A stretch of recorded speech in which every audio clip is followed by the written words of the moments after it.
Hello and welcome back to Anonymous Animators, where I talk to people in the industry, people you probably don't know about, but help shape the animation studios as we see, or at least animation as we see it now. Today I'm speaking to Hallis Blaney, who is animation director at Atomic Studios. He's worked on shows like Neighbors from Hell and Ruby Gloom. Hi, Hallis. Hello. How's it going? Good yourself. Pretty good, thanks. Well, Hallis, you come from Canada and you've been animating since 2006. Yes. So you've told me. Yeah, professionally since 2006. I graduated school 2003. No, 2005. I started school 2003. I finished 2005. I did two years independent separately. Okay. So you've also got a couple of animations that. Yeah, I did a short. I did my 1 year program at Van Arts, and where it was each assignment again was like an exercise to show you your ability, like the gift, the take. Bouncing ball was the starting point, like everywhere, and with dialogue being the end. And then the following year, I was able to do a short film with a classmate, a collaborator, which taught us a whole lot. One of the biggest things it taught us was that you really need to lock down that story before you start production. So I don't think anybody will ever see that film, other than my wife and a couple people who worked on it and saw it right when it was done. But there's some decent acting in there, I think. But not even in the rare Hallis Blaney. Yeah, I wouldn't DVD collection. If I ever got my own little retrospective collection, I'd make sure that was not on it. Okay, well, I guess I shouldn't ask for a screening. Hopefully, if I get my own DVD retrospective, I'll have done something worthy enough to ignore that. Okay, well, how about we go through sort of, I guess, the earliest memories you have, I guess, starting animation. Why exactly did you want to be an animator? It's kind of accidental, sort of. I always wanted to be. I always loved cartoons. Obviously, I'm an animator and I love cartoons. But I always wanted to be a comic book artist. I was obsessed with superhero comics, DC and Marvel, growing up.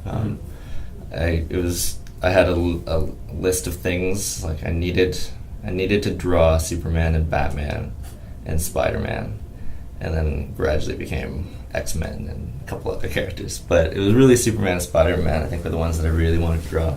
And I always wanted to do that, and grew up in the 90s as an adolescent, so watched lots of great cartoons, like Batman animated series and Superman animated series that came right after.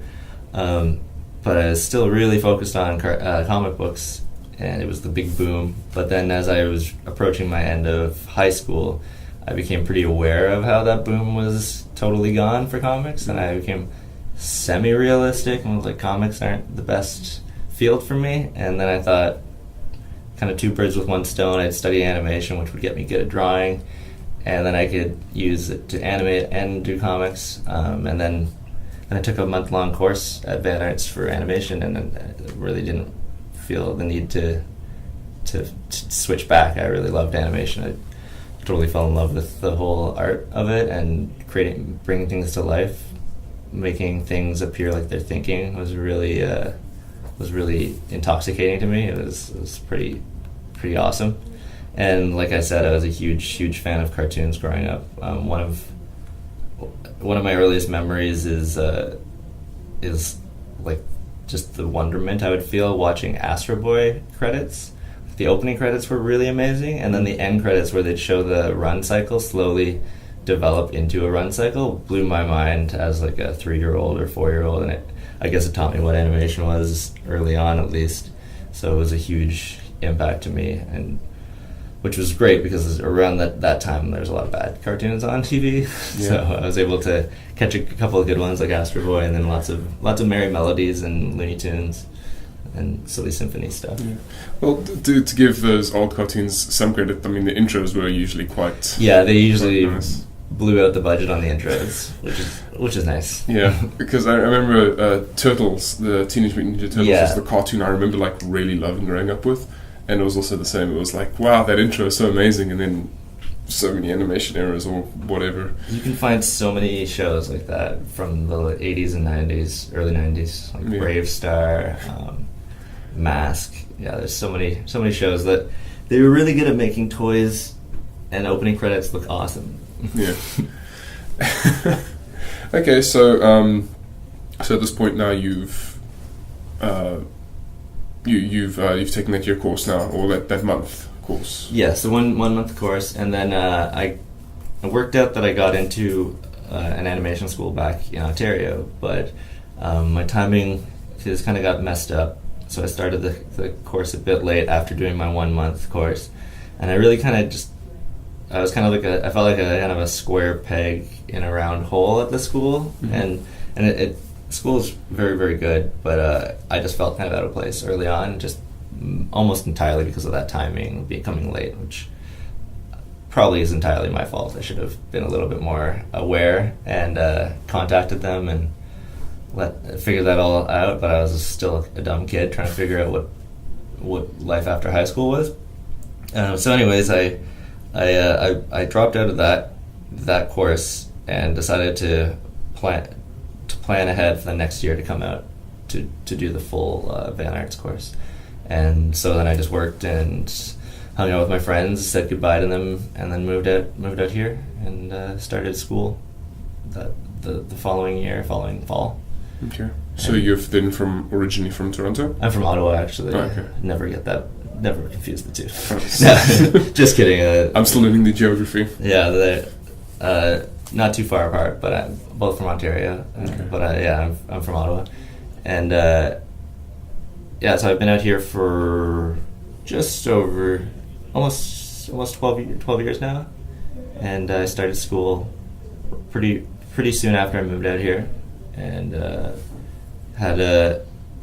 loved it. It was the first time I'd ever been a keener at school. Like I was just overjoyed, really wanting to work late hours every day, try to impress my teachers, total apple polisher, but just because I loved animation so much, I was just so excited about it.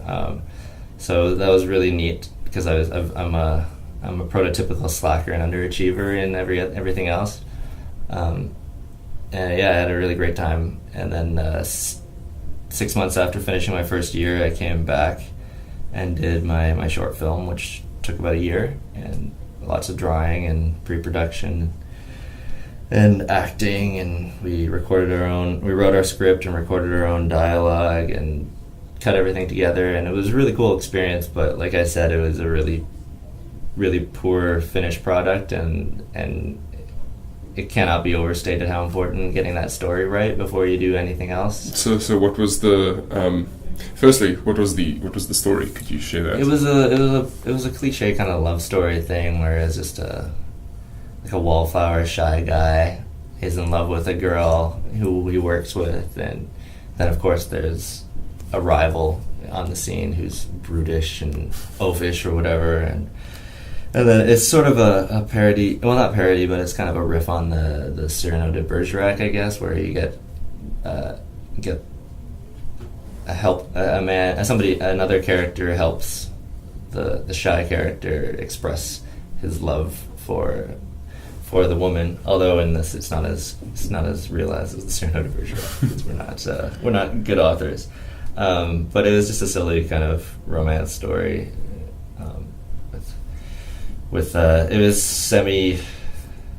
It wasn't as cartoony as my sensibilities leaned towards, which is unfortunate. It was a little bit more conservative and tied down, more reality based. I would imagine with a serious story, we did have some humor to it, but it wasn't. I think it was just because we weren't very confident animators at the time, and we didn't really know exactly what we wanted to do. We just both knew that we wanted to continue to develop our skills as animators before getting into the workforce. So would you ever go back to trying to reproduce that? I would never revisit it completely. Like I wouldn't try to remake it. Mm-hmm. I don't think it's something worth salvaging. But it's funny actually. Some of the ideas that we were mulling over before we got to that idea, I kind of gravitate back towards. There was an idea that I had that we shied away from because we thought it was a little ambitious, because it would require animating to music, and little did I know that animating to music is actually really helpful. But yeah, we put that on the side, and years later, when I was reflecting on my film, I thought about the thing that I rejected, and I just was kicking myself. It was like, that would have been way more interesting. And it was the rejected idea was more along the lines of like classic Fleischer, Cab Calloway, like wandering through a panning background in a spooky world, but it wouldn't have been as 1930s-esque. It would have been more modern style, but with that vibe to it. Okay.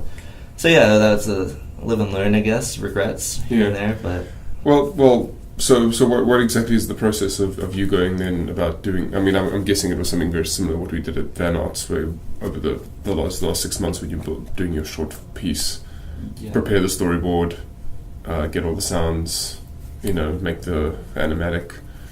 Yeah. But any sort of anything that you've learned since then? I mean, now being an art director, that you. Well, I'm sure just wisdom and my experience would make things like completely night and day if I went back to if I did something like that again, which I hope to do, which I hope to explore. I hope to do my own short at some point, or do a short with some people. But I think I would just approach it with a far more professional attitude, because at that point I was a little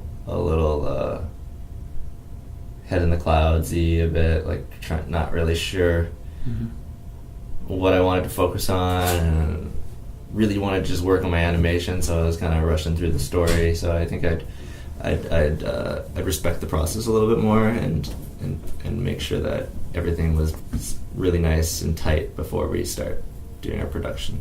Everything along the way, I was just really naive and overly confident, I think, where I felt like since I was handling a character entirely, one character was specifically mine, I felt like since it was just only me dealing with it, I didn't need to lock down the design until after I'd put a few dozen seconds of footage together. And because I always felt doing my assignments that I'd have like 6 weeks on at most, by the time I'd finish animating it, I had a really solid understanding of the character's design. So I felt like, I'll animate like 20 seconds of this character, and then I'll really understand him. But really what resulted was I just was working a bit loose, and it was constantly changing. So I had so much cleanup to do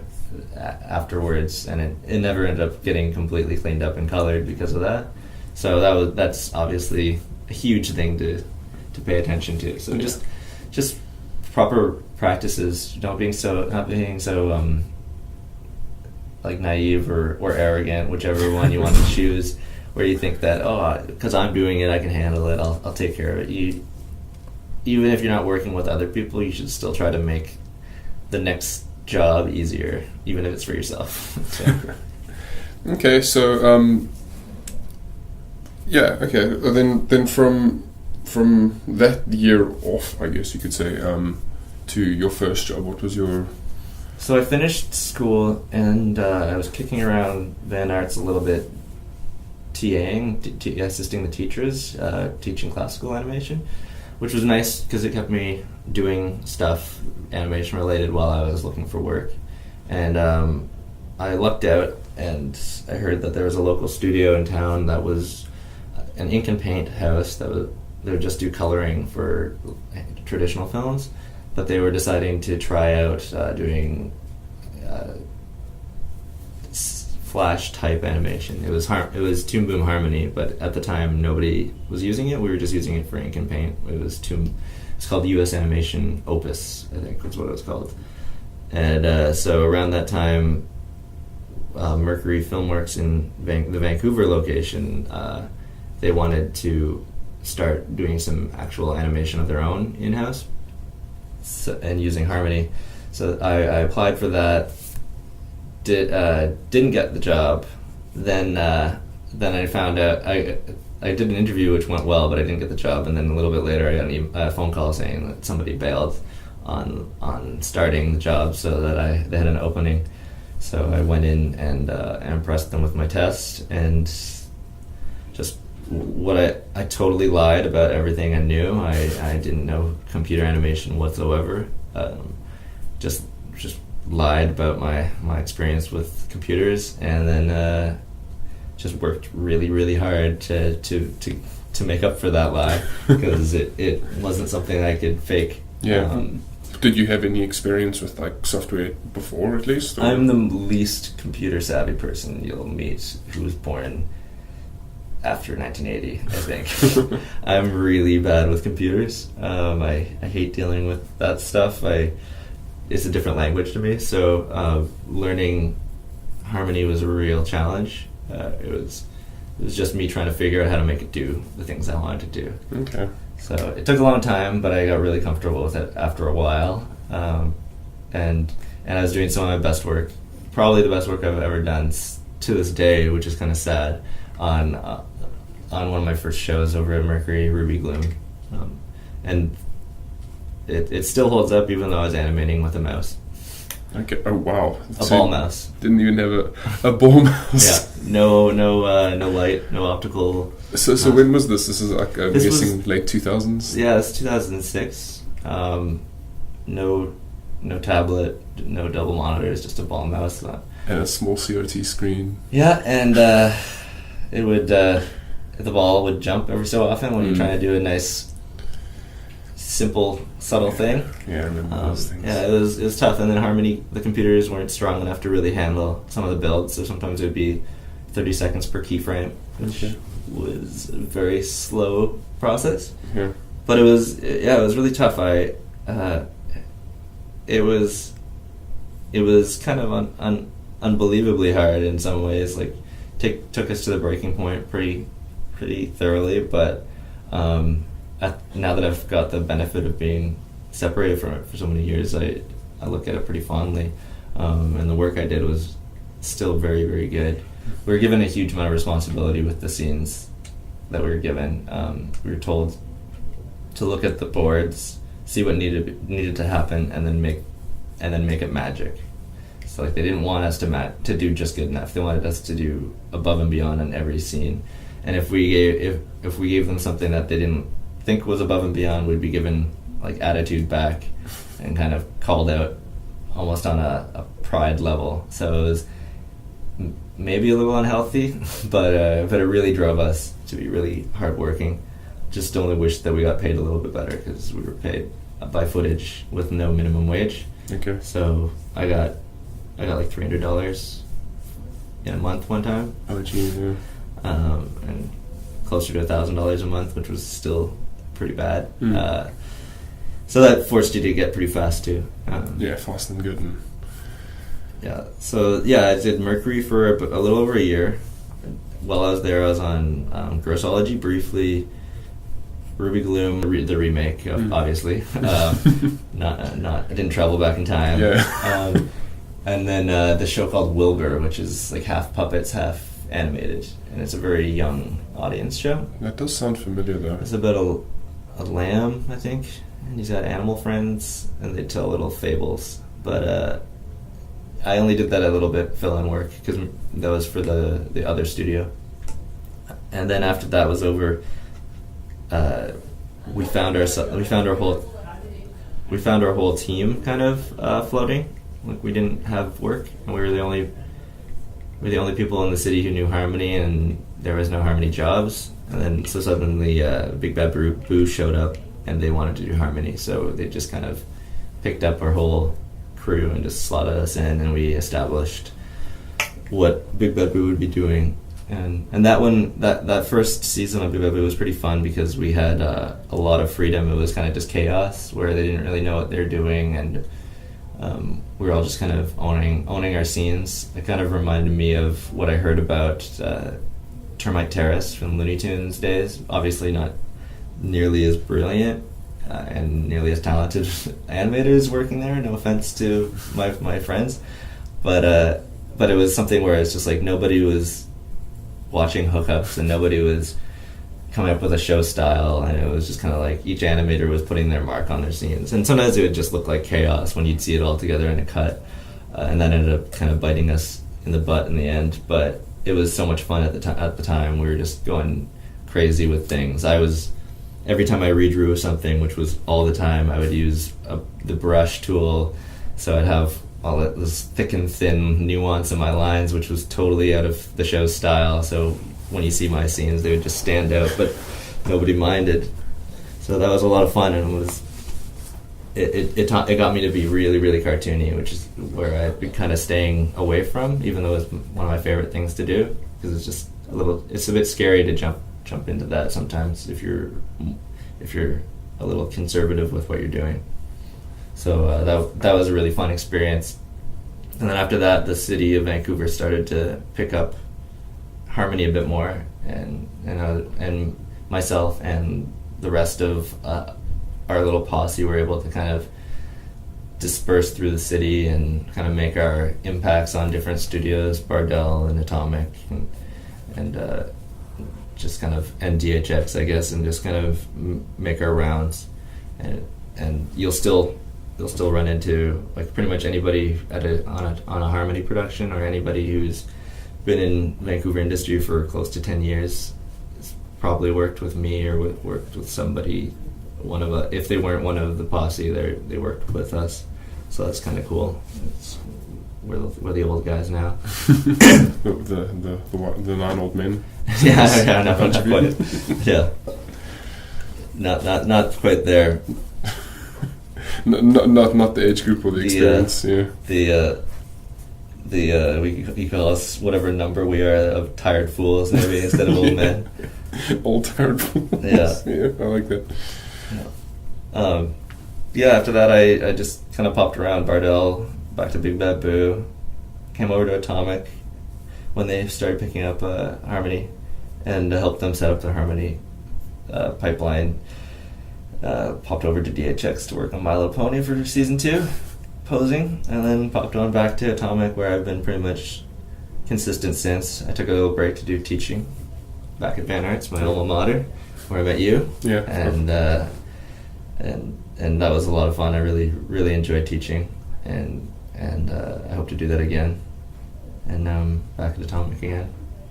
Is teaching sort of a nice break from the hustle of the studio, but still keeps you at least practicing? Yeah, it's a really great break. At the studio life is awesome in a lot of ways, but it can be so intense and so fast paced that you never really have time to catch your breath, or you never really get to feel like you've really finished a scene where it just needs to be out the door. And if you had a couple hours more, it'd look just the way you want it to, but you don't. You need to keep shipping them out. So that can be really stressful, and it can also be a little dissatisfying if you care too much about each scene, which can happen. And I think you should care about your scenes if you want to do good work. So it's a bit of a struggle. But teaching is really nice because you don't have to do that anymore, but you're still working your brain. You're still working the artistic side. And you're even kind of going back to basics. Once you've been working in the industry, you don't get to think about setting up your scene from scratch, doing like the layout and thumbnail out your layout and blow up the thumbnails and then establish everything. And from scratch, when you're working in the pipeline, you're given a storyboard and a character to animate. So it's nice to kind of remind myself of that process, and also when you're teaching, when you're helping other people, whether it be teaching or supervising or mentoring or whatever, you run into problems that you might not run into yourself because you wouldn't do the things that lead to those problems because of your experience. or maybe you're just your own tendencies. So you're dealing with people who are less experienced with you, people whose minds work completely different than yours sometimes, and it kind of takes you out of your comfort zone in some ways. So sometimes I would just be, until I'd have my first question that I'd answer, I'd be nervous, like, oh God, I hope nobody comes to me with a question that I can't answer. But then once you get at it, it's just like, oh, that's not too hard. Like, it's really fun to other people's problems, and it's really, really fun when you present them with a solution and then they act out that solution the way you suggested it, and it works, and it works well.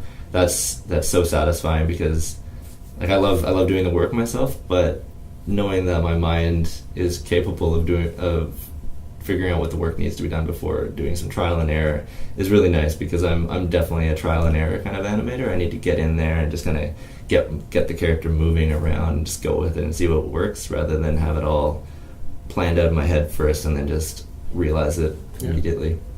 Okay. Have you been ever surprised by like a student, in the sense of like they might have, even though they have less experience, they might have figured something out that actually impressed you or like shocked you, like never thought of it doing that way? Hasn't really happened? I'm trying to think. I've been impressed by students for sure. I don't know if any students have shown me anything new.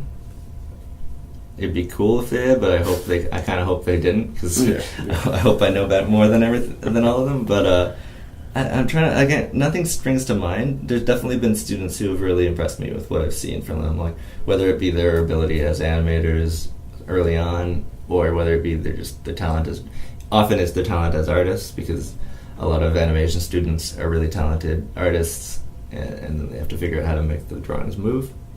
So sometimes you see somebody, some young person in school who's just got this wicked drawing style, and it's better than what I can do, or I'm impressed with it, greatly impressed. I don't think I've been, I really can't say I've been surprised by techniques or anything, but I do get impressed by just work habits. Like people who are able to be very professional at school, like just come in and work quietly all day, or manage the time really well, that sort of thing. Because it's really easy to be distracted, especially in a cartoon animation class where you're all talking cartoons and you're all from all around the world, and you're new to the city or whatever, and you're just really excited, just a new experience. You're all doing what you love, like that sort of thing. It's really easy to get distracted. So I'm really impressed with just hardworking students mainly. I would assume that sort of also extends to people working under you then as well. Yeah, definitely. I love, like, I think animation, the casual atmosphere of animation is great, but you definitely need to be able to manage that. You can't just spend your day chatting or searching the web, or looking at funny videos, or sending people funny videos or whatever, unless without producing your footage or whatever your job is. Like it's a fun job, and it's we're lucky to do it, but you don't ruin it by not doing your job. I guess, I mean, as I remember, some of my juniors at Van Arts, we would constantly see them watching videos when we'd walk past, and we were always like, grumble, grumble, grumble. It felt like nothing was being done, but I'm sure there was. Oh, who knows? I didn't get to spend as much time with that class. There were some people who definitely did watch videos and didn't work as hard as they should. And I was talking about this today, actually, sort of. We have the perception of older animators, or the older generation being harder working, and maybe it's true. But we also have the benefit of the separation of time, where if I mention people who I went to school with, or who graduated school or started their first jobs around the same time that I started, you'll probably be if you know who they are, you'll be impressed by who they are. But and you might think, wow, you had like a bunch of really great people together, and like your generation's great or whatever. But it's really 10 years ago. It got weeded out. Like the people who weren't really made for animation or really weren't interested in it or weren't up to snuff or whatever the case may be. Those people, they just left like 7 or 8 years ago. So it seems like they just didn't exist, but they were there, and maybe there's a difference between generations. I can't tell. Well, I must say, like even my class, I've seen my class and the class up above me and below me now. I've seen people already like leave just the career and like not interested or I find that happens a lot with a lot more with the institute style, like the 1 year programs. Even though they're really good, they can be really good, and they're also quite an investment. I find those are where you'll more often find people who aren't certain that they want to be animators, or more it's like a passing interest. Well, the longer courses, I guess. Well, and maybe it's just perception. The longer ones, they quit after one semester rather than the first semester of a 4-year program. It's not as noticeable as like finishing the year and then dropping out, sort of thing. And it really, a huge part of it is just the class. I think if you have a class of like 10, 20 people and you're the only person who's really passionate about animation, you might be able to get a couple of people in your class to be as passionate or close to as passionate as you are, and you might be able to feed off each other. But chances are you're either just going to be working alone by yourself, or you're going to want to hang out with them and you'll start to lose interest. Yeah. And then if you're in a class that has a lot of people who are all just really excited to do cartoons and really excited to talk about cartoons and talk about the craft and techniques, then you're all going to be pushing each other up to be better. And I was lucky because my class had a good amount of people like that. Yeah.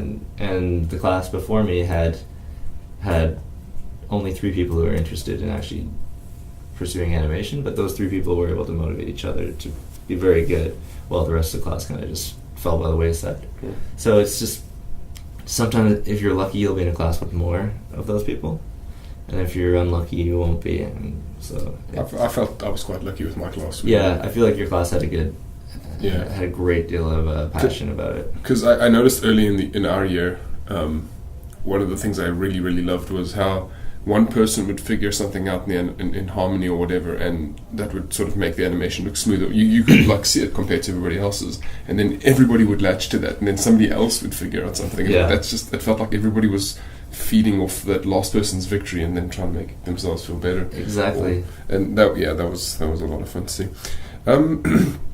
I was actually going to ask you some questions on getting into the industry, but I do actually have one side question. What is your feelings or opinion on wage versus footage? It's changed. When I was starting out, over only like a couple of years ago, I'd say, or not even that long ago, for most of my career, I've thought footage was the F word. To me, footage was like the worst thing, and like I said, it's because I had no guaranteed wage. If I got 0 footage approved, even if I put in 60-hour work weeks, I would get $0. And having no idea how much your next paycheck is going to be, and while you're pouring your heart and your soul into your work, is really, really taxing, and really, it just broke me down really badly.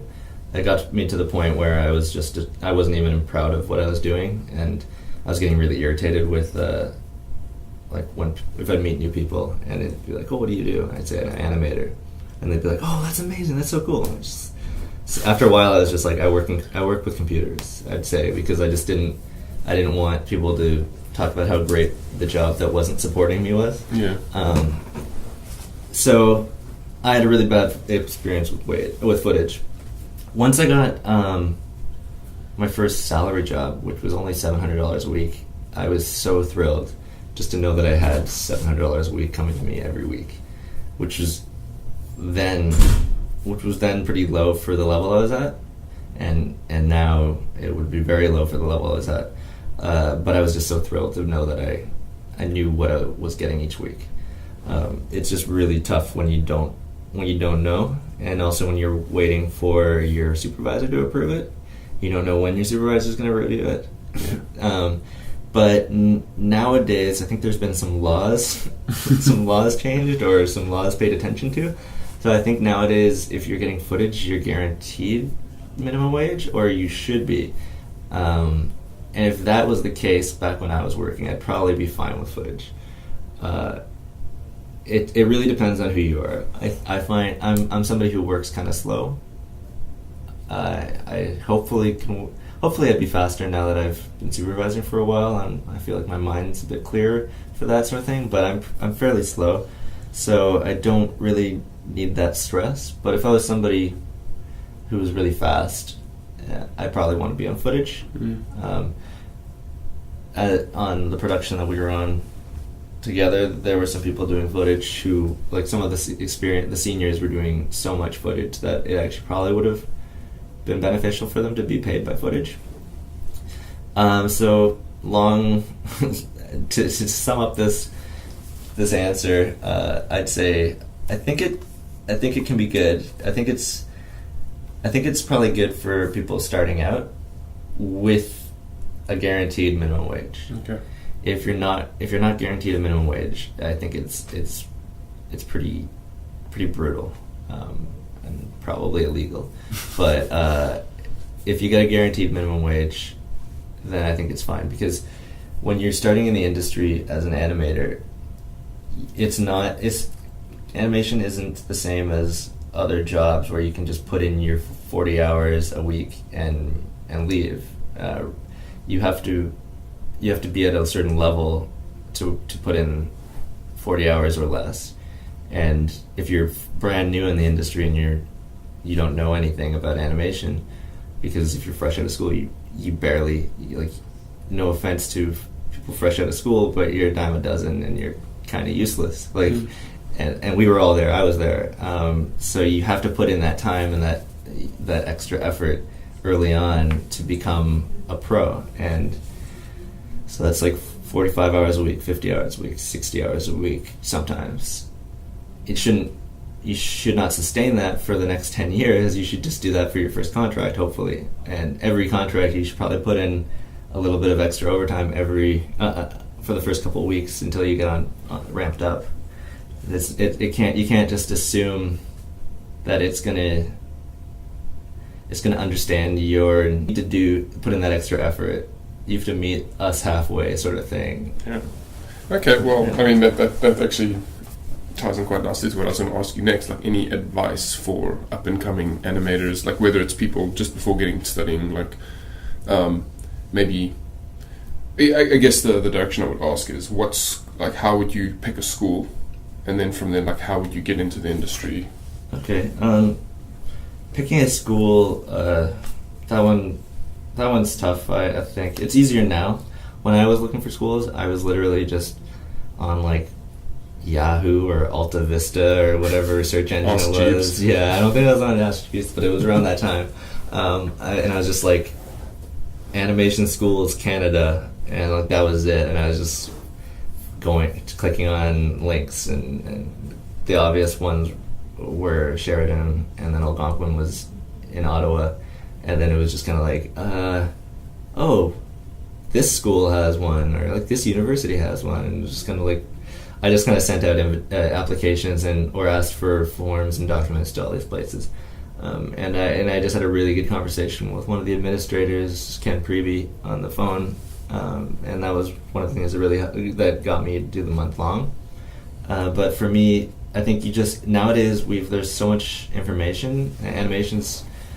There's so many animators nowadays, and there's so many animation fans nowadays that you could probably find a lot of information online, feed comments, people giving their opinions at schools. You have to be a bit careful about reading the opinions of ex-students, though, because sometimes they're just bad students who are entitled, who or angry, but I don't think that's going to skew the results too much. But I'd say, depending on where you're actually, never mind. I was going to say think about where you're living, but we're in such an international world nowadays that, like, for you yourself, you could fly across the world to go to school. So think about what you're interested in. Are you willing or wanting to leave your area? If you aren't, then look around, see the closest schools, find out about them. If you're willing to go anywhere, then really do your research, because you don't want to go across the planet and then find out it's not a very good school. It's just some guy's garage or something. But yeah, there's got to be so much information nowadays. I think Animation World Network, AWN, probably has some lists and message board conversations. What about online courses?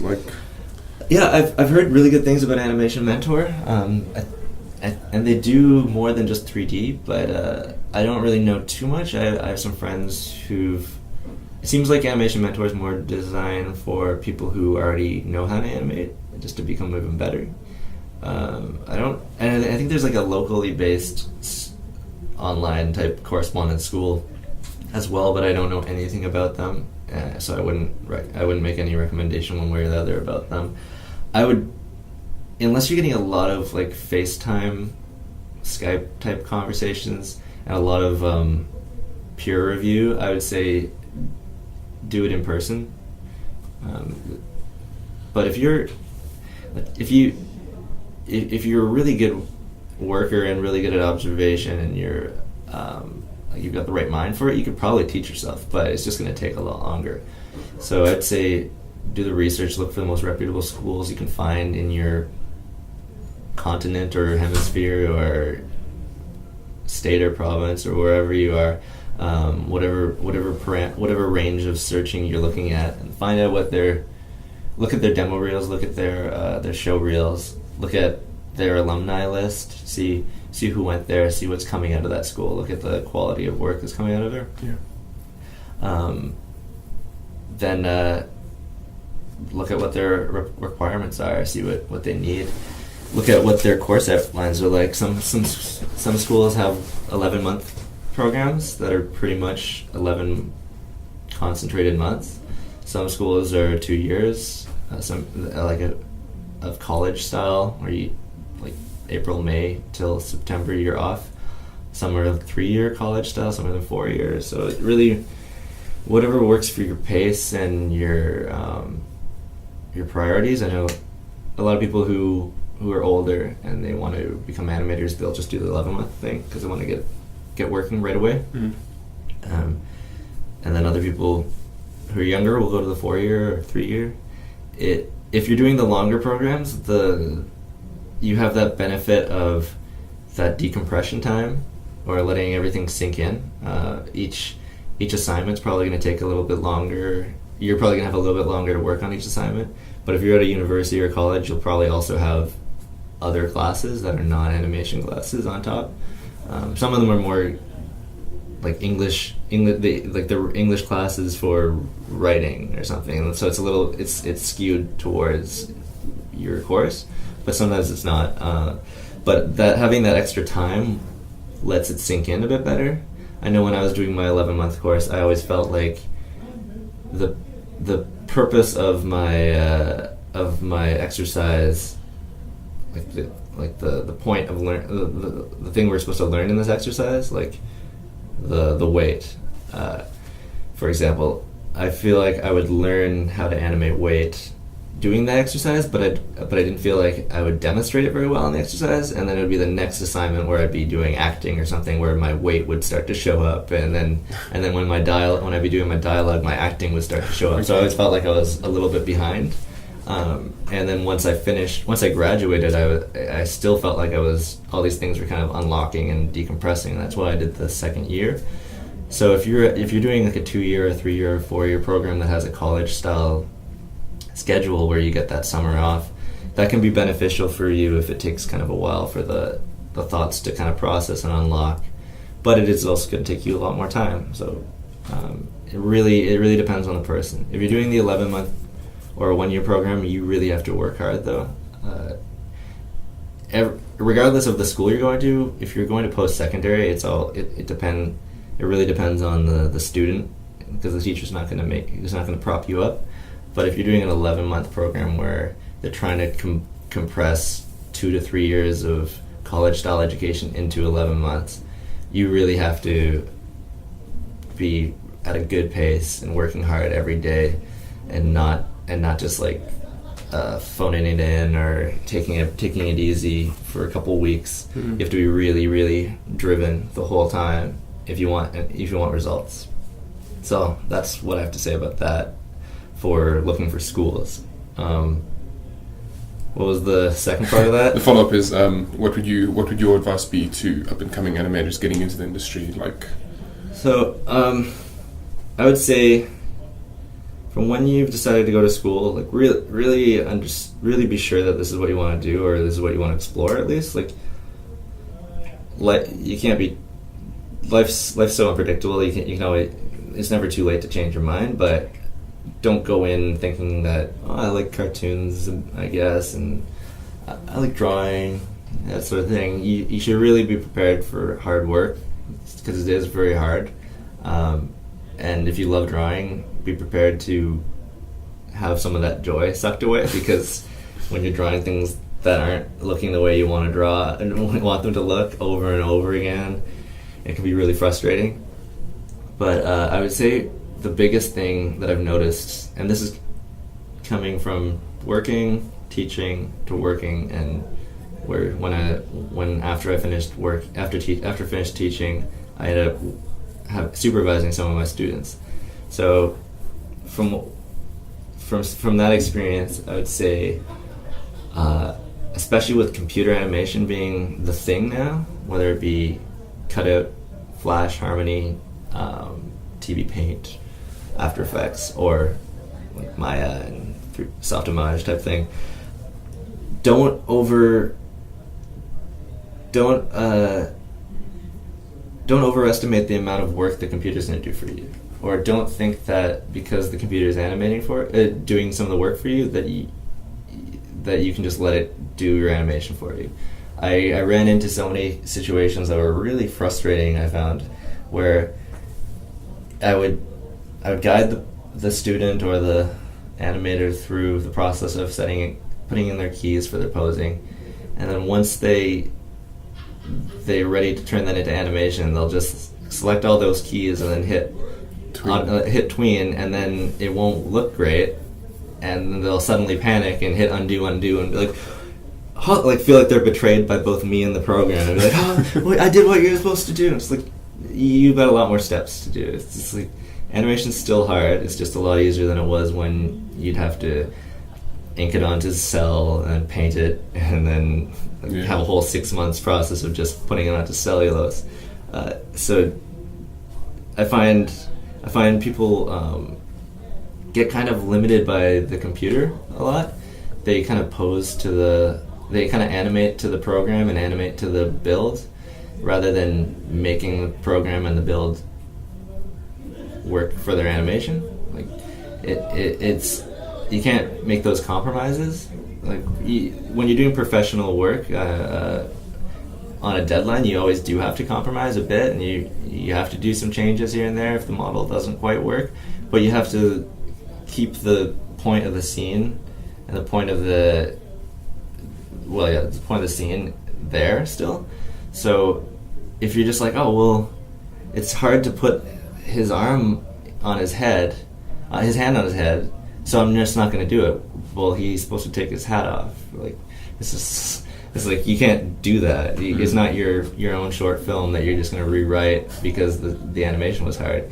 You have to do what you're told to do, and sometimes if you tell your supervisor, we can work around things, or you talk to the builder or something, we can work around things. But a lot of times you're going to be given in ideal circumstances to work within, and the only thing you can do is deal with that and make it work. And by doing that, you're going to show that you're a good worker and somebody you can rely on.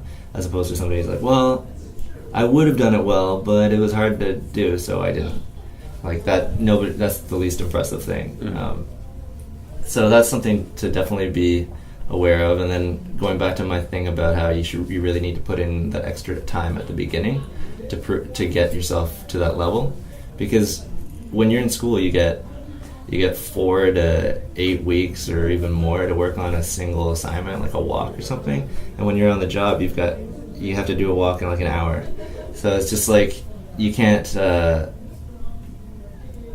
just expect the show to. You can't expect yourself to just improve much more organically, and you can't expect the show to slow itself down to accommodate you. You have to be worth keeping around.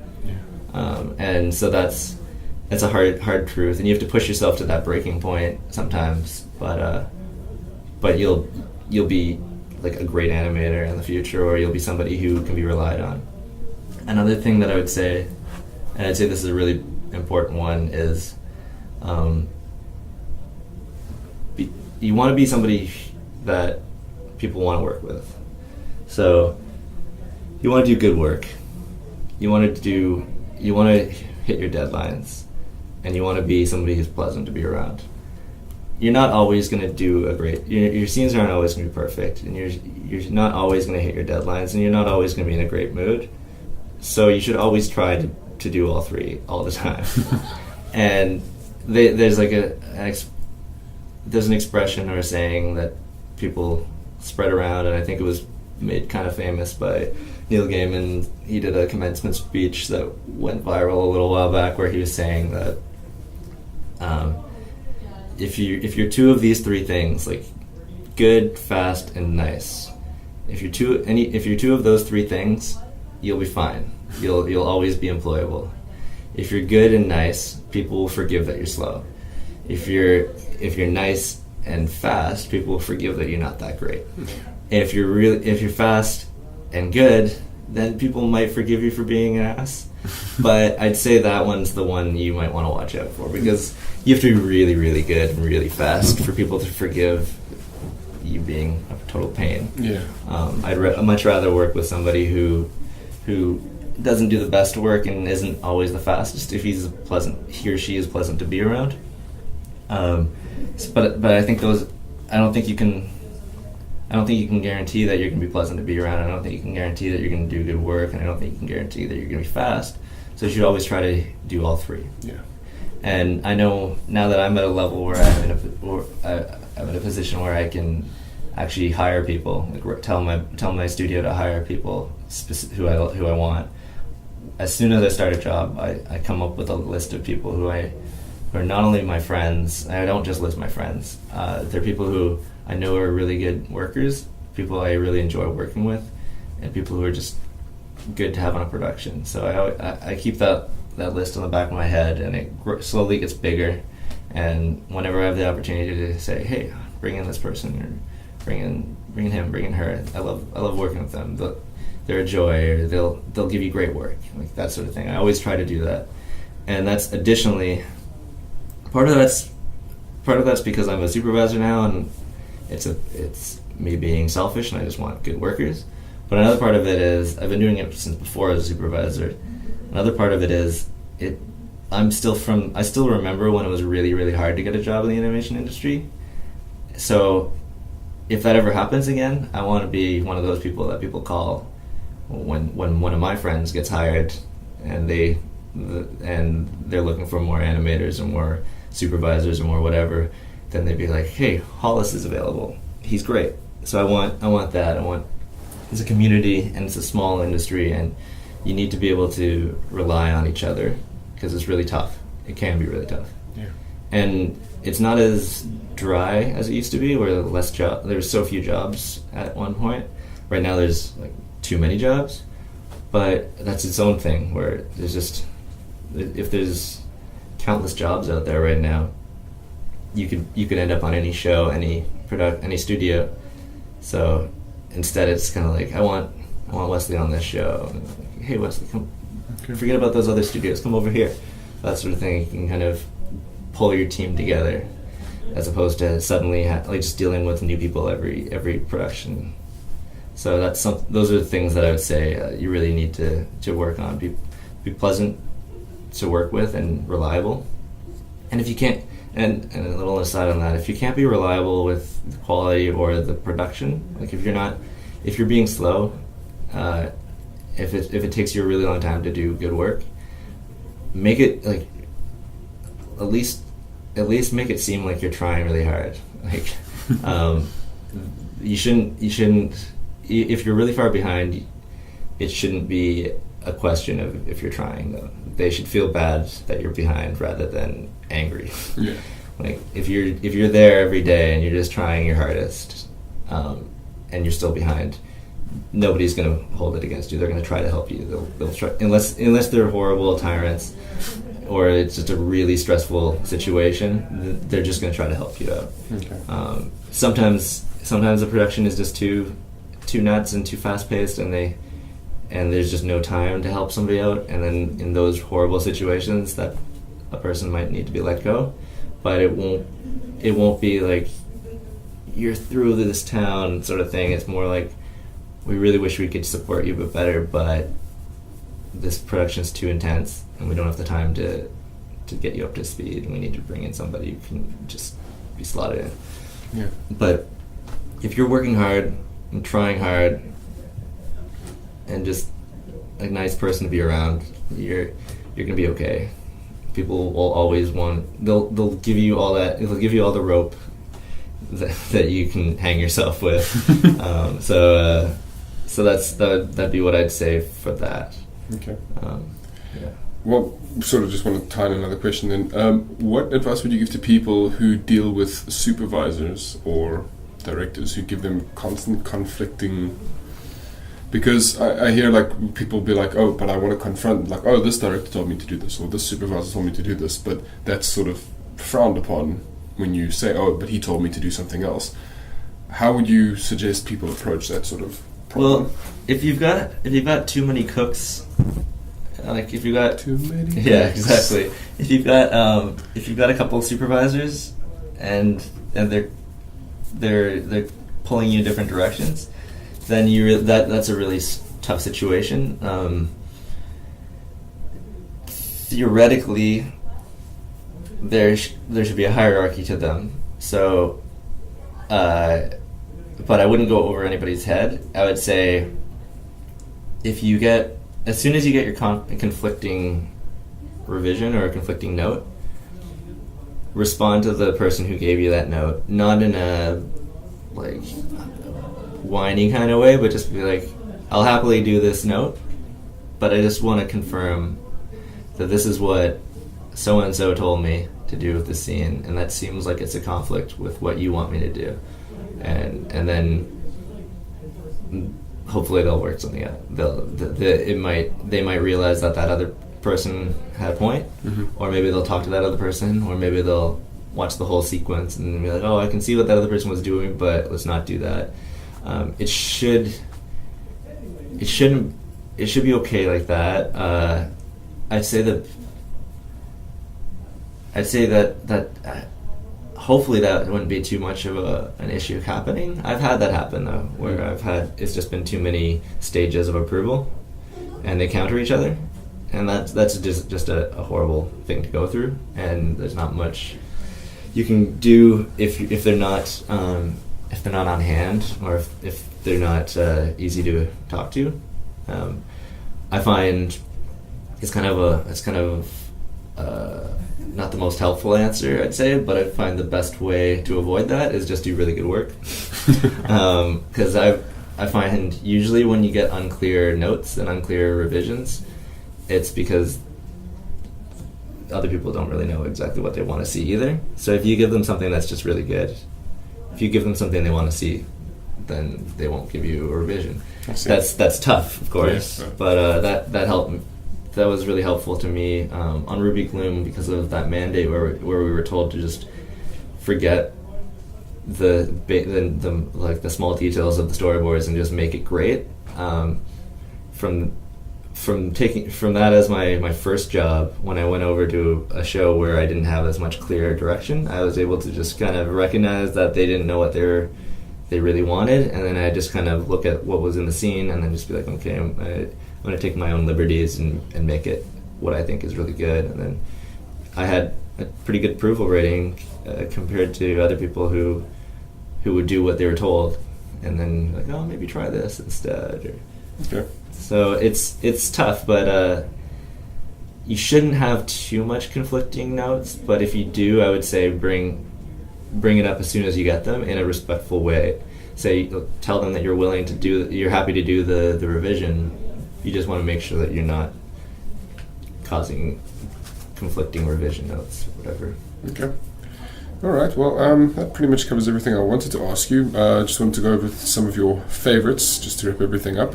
Sure. Could you start off with your favorite film?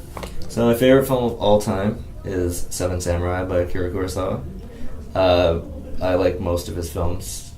Well, I like pretty much all his films that I've seen. Not the biggest fan of The Idiot, but that wasn't his fault. I only know some of his films. Seven Samurai. Seven Samurai is just such a perfect film to me. It's super, super long. It's in black and white, and it's in a different language. But the first time I watched it, it was like at 11 o'clock at night, and I was awake all night, and I watched it the next day. Oh, okay. So it's just such a good movie. I've watched it. I try to watch it once a year, I think now, and just can't get enough of that movie. It's just really, really incredible. Awesome. Did you? I don't know if you watch anime at all, but did you ever watch the Samurai 7? No, I heard of it after I watched it. Okay. I'm not the hugest anime guy, so I don't. I only see certain things that I get exposed to. Yeah. But I didn't bother checking it out when I heard of it. It's very very loosely based on. It's we're going to reference the name and maybe some names of the characters, but that's about as far as it really goes. Yeah, I kind of loved the movie for the movie, so I didn't really need to go see, consume all the remakes and spin-offs and things. Awesome. Okay, so and a favorite TV show? So my favorite TV show growing up, probably the biggest impact on me in my life was The Simpsons, and then probably Seinfeld right afterwards. They just made up my entire childhood and adolescence, and huge impact on my sensibility in sense of humor wise, and just all that. As an adult, though, I bore my friends to death by telling them about how The Wire is the greatest. The Wire is the reason television was invented. So I'd say formative Simpsons and Seinfeld, and they kind of are two of the greatest shows of all time, I'd say. Mm-hmm. But The Wire is just perfection to me. Okay, awesome. Any books you would recommend people to read? Anything? So I don't read a lot of fiction prose. I like comics, and I like reading educational, or I like reading animation books or historical things, or I don't know, just boring stuff to most people. I like real You'd life be surprised. facts. But I really, really, really enjoy the Hero with a Thousand Faces. Okay. That's Joseph Campbell exploring universal mythology, and it's just really, really nice, interesting seeing all the links between all the different myths from different cultures, and I huge fan of comic books, but I find a lot of them. I love superhero comics, but a lot of them are stupid. But I love just Grant Morrison's work on most of Grant Morrison's work. I love All Star Superman. I think it's one of the most perfect Superman stories. Frank Miller and David Mazzucchelli's Batman Year One is just so perfect in a lot of ways. David Mazzucchelli's Asterios Polyp is just a master comic storyteller at work. And then I really really, really love the artwork and what little work I've seen of Jean Giraud, Mobius. I've never had the luck of really finding complete stories of his as a child when I was younger. So I only read little sections, but his art, some of the most amazing art I've ever seen. And he was one of the first people to show me that comics didn't have to be brightly colored buff dudes running around, which I still love. But yeah, I'd say, and then I'm not the biggest manga fan, but I really love Lone Wolf and Cub and the work of I'm sure my pronunciation will be terrible, but Naoki Urasawa. He did Monster and Pluto and 20th Century Boys. Yeah, I like Monster. I haven't finished 20th Century Boys yet, but Monster and Pluto are so good. So I really like good storytelling in my comics. Really nice page turner kind of just engaging stories. Alex Toth didn't do a lot of writing, but his comic art is like kryptonite for me. Like I adore that guy's stuff. I'll just track it down and just gawk at it. So what's your opinion then on it was like the mid-90s comic book era where they were just like double spreading everything? And I have a lot of those because that was when I was buying comics, but okay. It's probably not a coincidence that I really got sick of comics in my mid-teens, and that would have been in the mid to late 90s. I just hated all the comics that I was reading. The storytelling is awful. The art is pretty garish. I need to go back to my comics that I have about 1,000 of from that era and try to pick out the good ones. There definitely were people who were good working back then, but I compare the late 80s, and I compare the 90s of comic books to like the 70s in animation, like just like the lowest point, where it's just like everybody forgot how to do things and we're just ruining, producing. And the worst part about it was like these people who had no concept of visual storytelling were really popular and impacting the fans. So it was almost like salting the earth. Like it wasn't just like a bad period of time, but it was like a bad period of time where they were just tearing down buildings and burning books. Like it's just like beautiful art from the 60s and 70s was being called boring. It's like but we're getting back to. We're at a good point where comics are less dependent on superheroes, I think, in print at least. And they're all moving over to movies now. So. Yeah, exactly. So we're a little less limited in the content and the storytelling, which is nice. Yeah. Okay, and then do you want to tell us about some of your heroes? Sure. Influences. So, like I said to you before the interview, when I was younger, I was a big fan of rocker types. Like I'm a huge Beatles fan and a huge Frank Zappa fan. So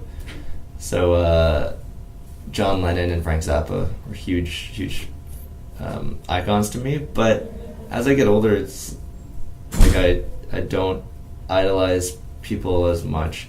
There's certain things I idolize work or aspects of or accomplishments, but somebody who, as I get older, just impresses me more and more is Walt Disney. I recently went to Disneyland with my wife for the first time, and I was pretty staggered by just what he accomplished, the scope of things in his life. He just this humble cartoonist who created this huge, now crazy conglomerate. But when he passed away, it was huge, but it was a little bit less of a monster. But it's just incredible all the things he did, the changes to modern entertainment, and just he's a real visionary in a lot of ways. So he's somebody I really respect in a huge way. And then current artist, I would definitely not go as far as saying hero, because that'd be putting him in too much of a pedestal, which is no offense, I think he's amazing, but Nick Cross is this totally incredible artist, animator working right now. I think he's just sensational. I think he leads. He's kind of a good beacon for the way animation is going to be going in the future. If you want quality animation, I think it's be more independent, smaller scale, creator driven, and he just does some really amazing stuff and just shows that one person can do so much. So I think he's really impressive. But yeah, I don't have a ton of actual heroes. I like to model myself a little bit on like more old-fashioned people who have that quote unquote like old-fashioned integrity. But I'm no historian on them, so I wouldn't pick out anybody specifically as a hero. Yeah. But yeah. Okay, cool. Well, thank you very much for this chance to get to know you more, Hallis. No problem. Could we get your website for people to see your arts? So I have a Tumblr that I occasionally update, and I haven't formatted or anything.